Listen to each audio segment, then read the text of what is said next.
إلهي لست للفردوس أهلا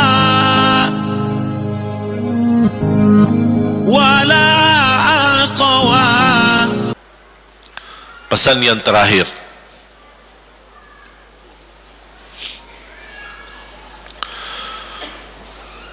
salah satu amalan yang saya ingin, selain apa yang saya sampaikan, amalan ini mohon diberikan perhatian lebih banyak. Sederhana, mudah, tapi manfaatnya luar biasa. Amalan itu adalah bersalawat kepada Nabi Muhammad sallallahu alaihi wasallam.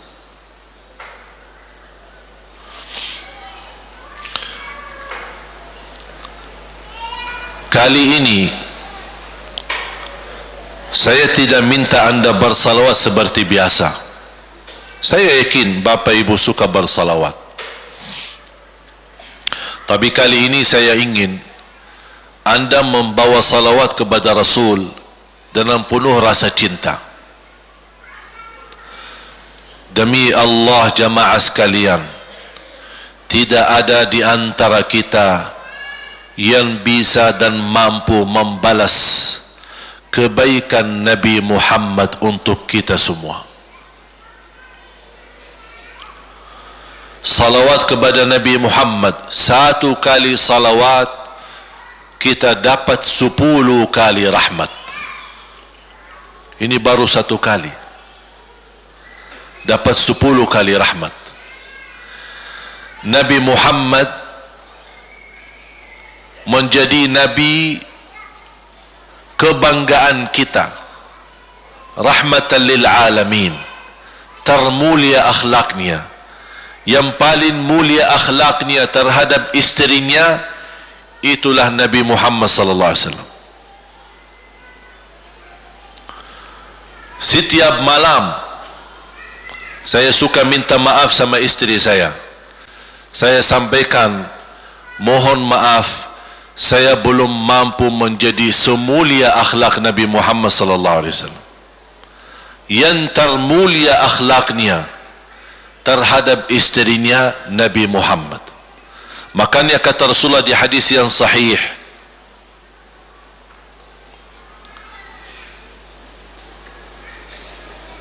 ahsanun nasi akhlaqan ahsanukum li ahli. Yang paling laki-laki yang termulia adalah laki-laki yang termulia akhlaknya terhadap istrinya. Dan Rasul juga bersabda, dan akulah yang termulia terhadap istri-istriku. Nabi Muhammad itu bukan hanya dengan salawat kita dapat 10 kali rahmat, tapi kita dengan bersalawat kepada beliau dijamin kita dapat syafaat beliau di hari kiamat. Bahasa syafaat yang kita semua sudah tahu, semua berkeinginan mendapatkan syafaat, dan semua berdoa mengharapkan syafaat Nabi Muhammad sallallahu alaihi wasallam.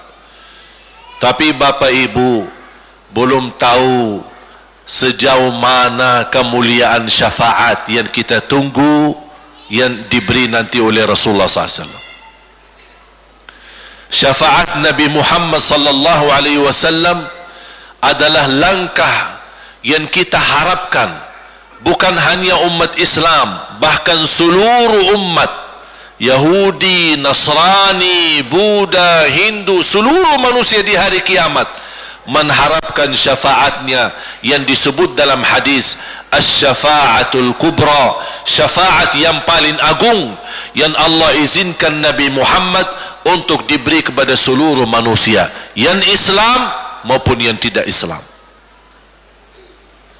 Karena di saat hari kiamat seluruh makhluk Allah subhanahu wa ta'ala, seluruh manusia, bahkan bangsa jin, semuanya berdiri habis dibangkit oleh Allah Subhanahu wa taala, semuanya berdiri di hadapan Allah menunggu hisab dimulai lebih dari 50.000 tahun.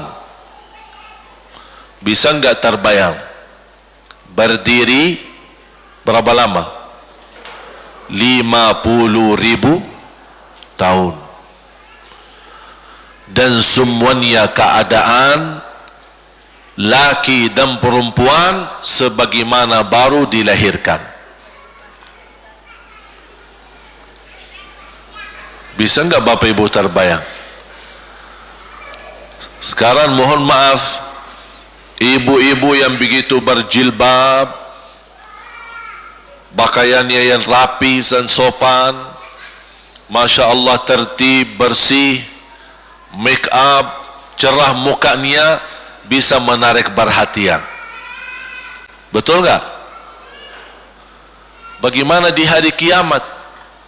Semuanya di satu tempat, disamakan, laki sama perempuan campur, dan semuanya dalam keadaan sebagaimana baru dilahirkan, tidak berpakaian apa-apa. Ketika Rasul menceritakan kepada Siti Aisyah pun kaget. Ya Rasulullah, laki dan perempuan sama-sama. Kefikiran Siti Aisyah kemana? Malu dilihat oleh orang. Apa kata Rasulullah SAW?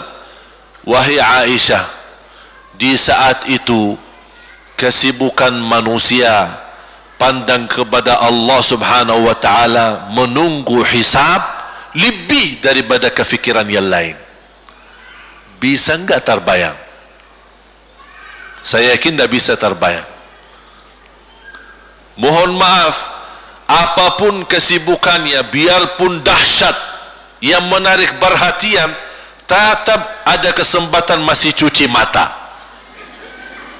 Betul enggak?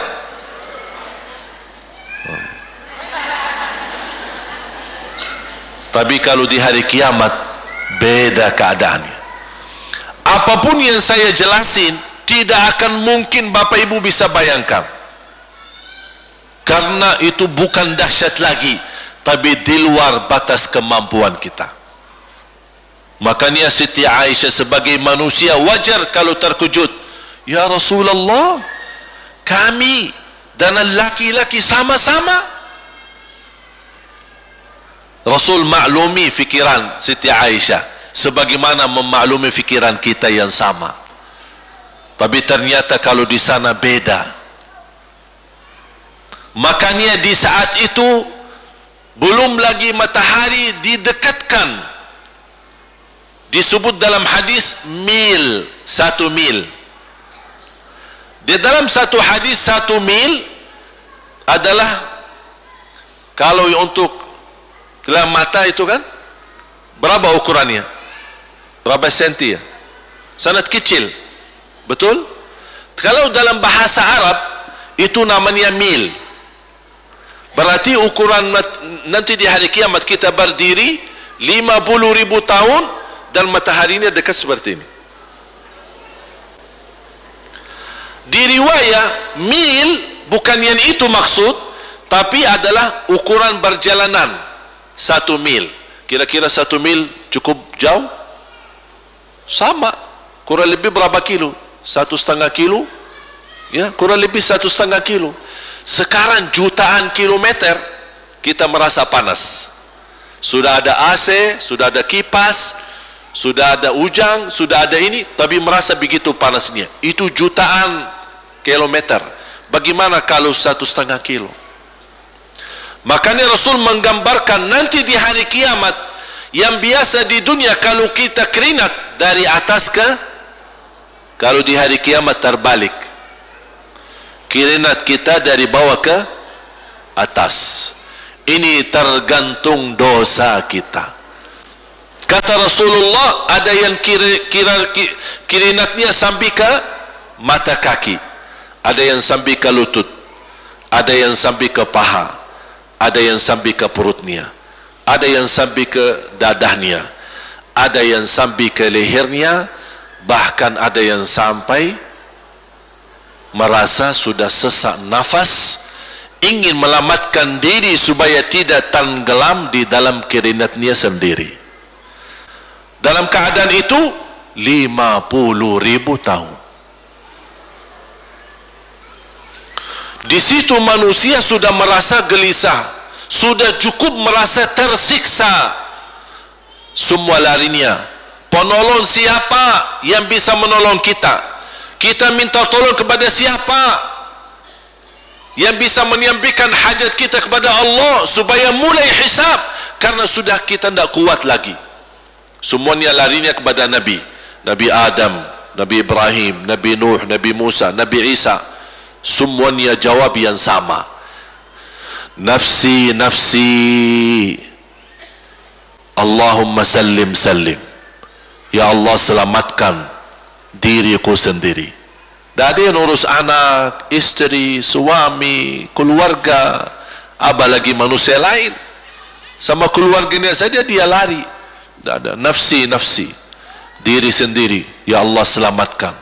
Diri sendiri, ya Allah selamatkan. Diri sendiri, ya Allah selamatkan. Nabi Adam jawab begitu. Suruh barangkali Nabi Nuh bisa bantu kalian. Datang kepada Nabi Nuh, nafsi, nafsi. Allahumma sallim, sallim. Datang kepada Nabi Musa, nafsi, nafsi. Allahumma sallim, sallim. Datang ke Nabi Isa, nafsi, nafsi. Allahumma sallim, sallim. Sampai terakhir Nabi Isa berkata, ada satu, saya rasa dan yakin dialah yang bisa memberi bantuan. Dia tunjukkan, itu dia, namanya Muhammad sallallahu alaihi wasallam. Bayangkan semua manusia ini ada sekarang yang masih hidup berapa miliar, kita tidak bisa dihitung berapa jumlah penduduk bumi. Bayangkan dengan umat terdahulu semua dikumpulkan dan semua menarah satu arah kepada Nabi Muhammad, minta tolong, ya Rasulullah, ya Muhammad, ya Habiballah, tolong syafaatkan. Barangkali dengan bantuanmu, doamu, syafaatmu bisa ini mulai dihisab supaya terselesai siksa yang kita hadapi. Begitu mereka datang, apa jawab Rasulullah SAW? Allahumma sallim, sallim. Ummati, ummati. Ya Allah selamatkan umatku, umatku. Fikirannya umatnya, bukan istrinya, bukan anaknya, bukan orang tuanya, bukan siap, umatnya. Umatnya dia fikirkan. Kemudian dia sujud di hadapan Allah Subhanahu wa taala. Kata Rasulullah, di saat itu aku bersujud, Allah gerakkan lidahku untuk memuji Allah dengan kata-kata pujian yang tidak pernah makhluk pun sebelumnya sebutkan pujian itu. Artinya pujian yang Allah anugerahkan untuk Nabi Muhammad sebelumnya tidak ada satu makhluk pun yang bisa mengucapkan, hanya Nabi Muhammad, dan hanya di saat dia sujud di hadapan Allah di hari kiamat. Allah biarkan beberapa lama, habis itu Allah berkata, ya Muhammad, irfa' ra'sak wasal tu'ta washfa' tushaffa'. Ya Muhammad, angkatlah kepalamu dan silahkan minta apapun, aku berikan. Silahkan beri syafaat kepada siapapun, aku terima syafaatmu. Langsung dia berkata, ya Allah, kasihan manusia, mohon segera dihisab.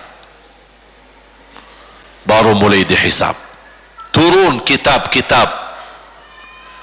Ada yang mengambil kitabnya dengan tangan yang kanan, itulah bahagia. Ada yang mengambil kitabnya dengan tangan kiri, dia berusaha sembunyikan tangan kirinya karena dia malu kalau kitabnya diterima dengan tangan kiri. Dia sembunyikan tangannya yang kiri ke belakang, larinya buku amalannya ke belakang dan langsung nempel di tangannya. Tak ada yang bisa lari di hari itu. Semua amalan, buku amalannya dibuka oleh Allah, dan akan Allah mulai menghisabkan kita satu persatu. Tak ada kelompok-kelompok, tak ada bendera, tak ada ormas, tidak ada kelompok, tidak ada pimpinan, masing-masing. Benderanya kita apa? Buku amal. Dan Allah manggil kita bernama satu-satu. Ibu, sini. Datang. Kata Rasulullah sallallahu alaihi wasallam, yuhasibullahu al-'abida laisa bainahu wa bainahu turjuman.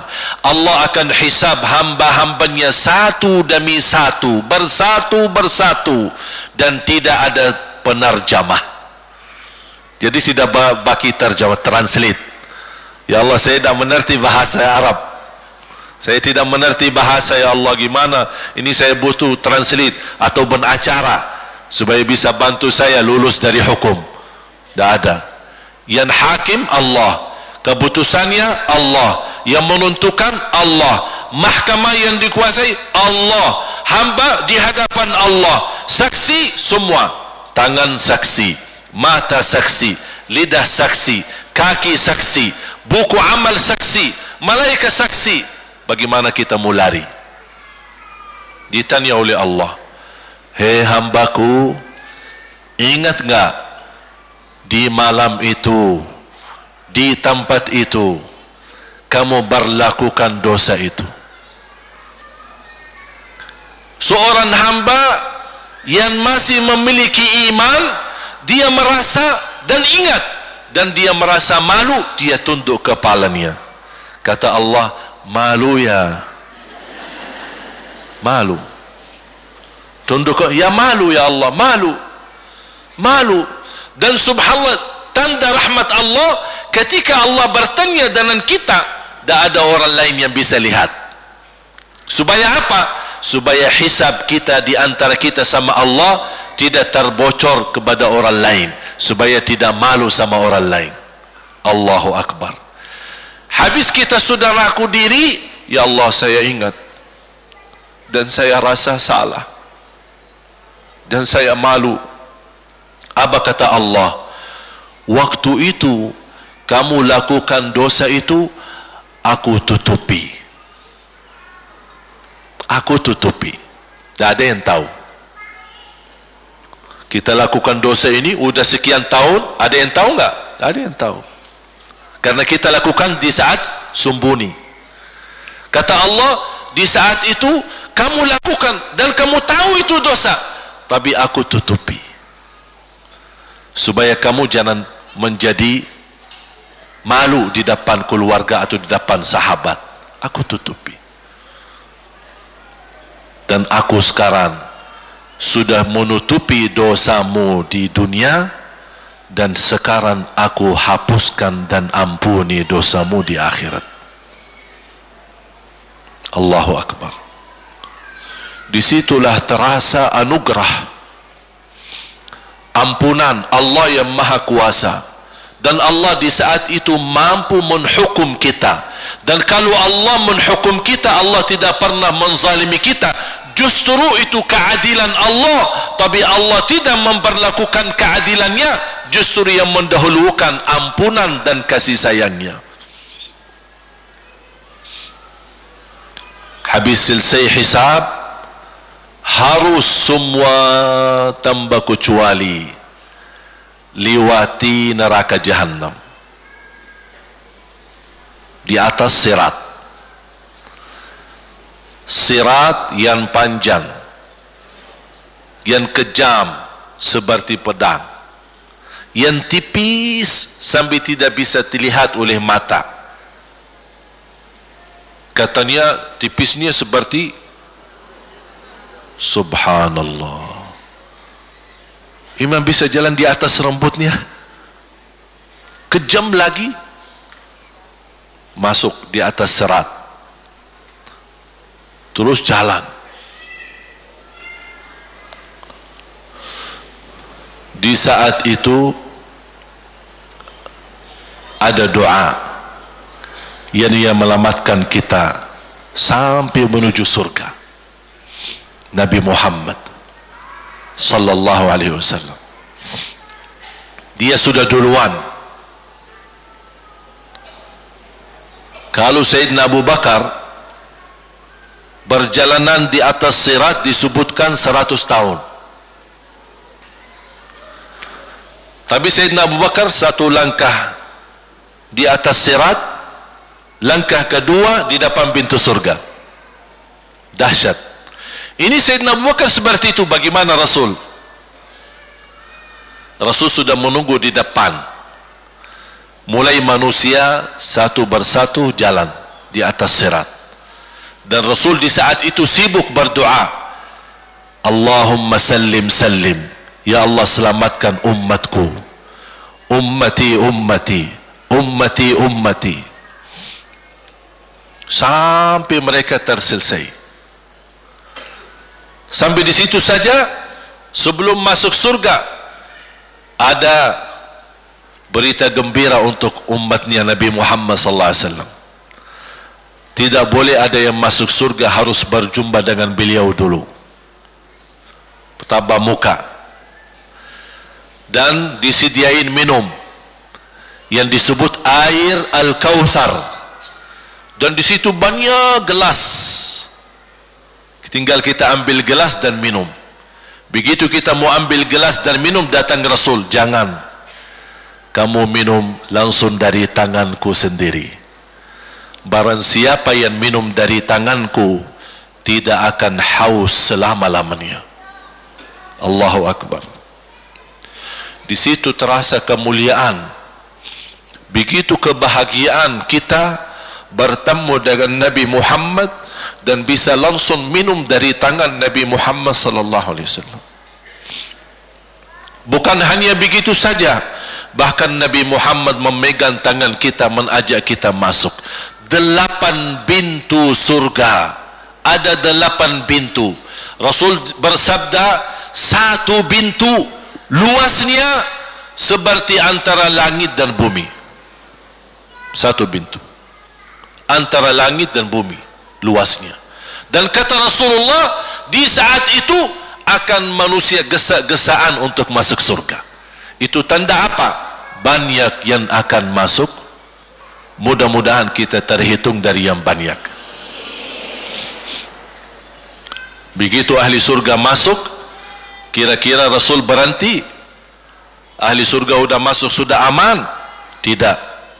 Rasul balik lagi, keluar dan menuju dari langkah sirat yang pertama, melihat ada enggak ternyata ada di antara umatnya yang tersisa, yang dosanya terlalu banyak, gesak-gesaan di jalan, merangkak di jalan sampai jatuh di dalam neraka. Rasul mana mereka? Masuk ke neraka. Kata Allah subhanahu wa ta'ala melihat keadaan Nabi Muhammad SAW, apa yang dibutuhkan lagi? Kata Rasul, ya Allah, saya tidak akan puas masuk surga sampai hamba-hambamu yang ada di neraka, umatku, diselamatkan. Allah subhanahu wa ta'ala mengizinkan Nabi Muhammad keluarkan dari neraka. Dia keluarkan. Sudah cukup ya Nabi Muhammad? Tidak cukup ya Allah, masih ada lagi. Diambil lagi, dikeluarkan, diambil lagi, dikeluarkan. Artinya dari umat Nabi Muhammad yang masih banyak dosanya, yang masih banyak kelewatannya sama Rasulullah, yang tidak pantas memberi kemuliaan kepada Rasulullah SAW, dapat pula syafaatnya Nabi Muhammad. Yang tidak pernah memberi tanda sayang dan cinta kepada Rasul, dapat rasa sayang dan cinta Nabi Muhammad sallallahu alaihi wasallam. Sambil kata malaikat Jibril, demi Allah saya melihat Nabi Muhammad mengambil manusia dari neraka Jahannam, diselamatkan dari siksa dan membawa mereka ke surga. Kata malaikat Jibril, sambil aku kira tidak ada lagi yang tersisa di neraka Jahannam, saking banyaknya yang dikeluarkan oleh Rasul. Itu syafaat Rasul sallallahu alaihi wasallam. Oleh karena itu jamaah sekalian, ini yang saya ceritakan. Saya mohon kalau anda lagi bersalawat, ingat itu semua. Nabi Muhammad bukan Nabi yang biasa. Nabi Muhammad adalah Nabi yang penolong kita nanti di hari kiamat. Ilahi nas tulil firdausi